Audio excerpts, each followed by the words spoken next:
जय श्री राम। दोहा संख्या 204 से शुरू करते हैं आज का रामायण पाठ। भरत न धर्म न काम रुचि, गति न जयो निर्वाण। जन्म जन्म रति राम पद, यह वरदान न आन। मुझे न अर्थ की रुचि है, न धर्म की, न काम की, और न मोक्ष चाहता हूँ। जन्म जन्म में मेरा श्री रामचंद्र के चरणों में प्रेम हो, बस यही वरदान मांगता हूँ, दूसरा कुछ नहीं। जानहु राम कुटिल करि मोहि, लोग कहु गुरु साहिब द्रोही। सीता राम चरण रति मोरे, अनुदिन बढ़ते अनुग्रह तोरे। स्वयं श्री रामचंद्र जी ही भी भले ही मुझे कुटिल समझें और लोग मुझे गुरुद्रोही तथा स्वामी द्रोही भले ही कहें, पर श्री सीताराम जी के चरणों में मेरा प्रेम आपकी कृपा से दिन दिन बढ़ता ही रहे। जलधु जन्म भरी सुरति बिसारहूँ, जाचत जलु पवि पाहन डारहूँ।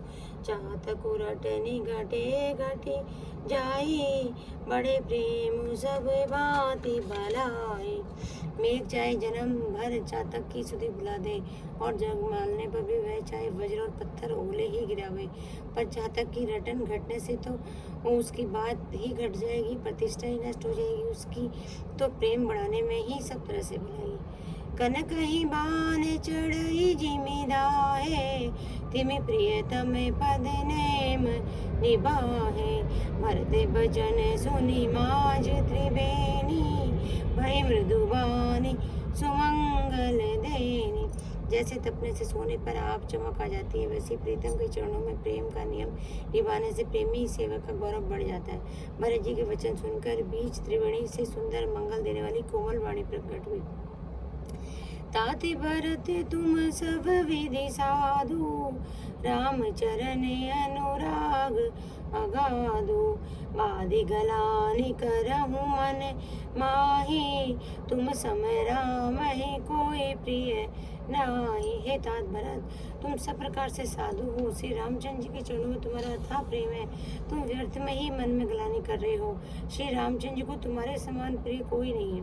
तन पुल के हुए हर्ष सुनी, बेनि बचन अनुकूल। भरत धन्य कई धन्य सुर, हर्षित बरसई फूल। त्रिवेणी जी के अनुकूल वचन सुनकर भरत जी का शरीर पुलकित हो गया, हृदय में हर्ष छा गया। भरत जी धन्य धन्य कहकर देवता हर्षित होकर फूल बरसाने लगे। प्रमुदित तीरथ राज निवासी, बैखान से बटु गृह उदासी। कहीं परसि पर मिली दस पाजा, भरतु स्नेहु सीलु सुचि साजा। तीर्थ रात पे आग बनाने वाले वानप्रस्थ ब्रह्मचारी गृहस्थ और उदासीन सन्यासी सब बहुत ही आनंदित हैं, और 10-5 मिलकर आपस में कहते हैं कि भारत जी का प्रेम और शील पवित्र और सच्चा है। सुनत राम गुण ग्राम सुहाए, भरद्वाज मुनि पहि आए। दंड प्रणाम करत मुनि देखे, मूर्ति मंत्र भाग्य निज लेके। श्री रामचंद्र जी के सुंदर गुण को सुनते हुए वे मुनि श्रेष्ठ भरद्वाज जी के पास आए। मुनि ने भरत जी को दंडवत प्रणाम करते हुए देखा और उन्हें अपना मूर्तिमान सौभाग्य समझा। दाई उठाई लाई उर लीने, दीने आशीष कृतारति कीने। आसन दीन नाय सिर बैठे, जहति सकुच गृह जनु भजी बैठे। उन्होंने दौड़कर भरत जी को हृदय से लगा लिया और आशीर्वाद देकर कृतार्थ किया। उन्होंने उन्हें आसन देकर सिर नवाकर इस तरह बैठे मानो भागकर संकोच के घर में घुस जाना चाहते हैं। मुनि पूछा बे कछु यह बड़ सोचू, बोले ऋषि लग सील संकोचू। सुनो भरत हम सब सुधि पाई, विधि करे तब पर किछु न बसाई। उनके मन में बड़ा सोच है कि मुनि कुछ पूछेंगे तो मैं क्या उत्तर दूंगा। भरत जी के सील और संकोच कर देखकर ऋषि बोले, भरत सुनो, हम सब खबर पा चुके हैं, विधाता के करते हुए पर कुछ बस नहीं चलता। तुम्हें गलाने जिये जन करूं, समुझी मातु कर तूती। तात कह कही दोष नहीं, गई गिरा मति धूती।